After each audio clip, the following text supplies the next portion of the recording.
The absolute Ben 10 comic has taken the entire community by storm. Recently I was going to make a video about this with just chapter 0, but chapter 1 just came out and I gotta say, oh!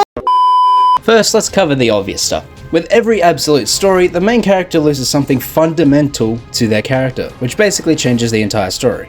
Which in this specific alternate universe, Ben loses Grandpa Max, which opens the doors to many different changes in the main storyline. While in most AUs, it's just a simple new omnitrix design, right? But in this specific story, it takes away the biggest part of Ben's story of growth in the most adult version of Ben we saw in Alien Force. Yes, I'm saying that's the most adult version because of Ultimate Alien and Omniverse, basically reversing every chance he could get of character development. Don't at me!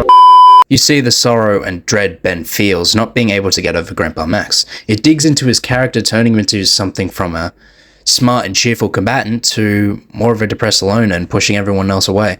In Yuri Lowenthal terms, he basically went from Spider-Man to Sasuke, if you know what I mean. Then by the time of the campfire in the story, the Omnitrix, or whatever it's called in this universe, lands on Earth to where it merges with Ben's arm. Now we have Dan saying the Omnitrix was more than likely sent by Grandpa Max as a way to force Ben to move on, which honestly got me thinking, and it's surprised no one else really thought of this, but how the fuck did Grandpa Max actually die? How does he have access to an Omnitrix? Right? Considering how different the other Absolute comics are in the DC verse, there's a chance of really anything happening.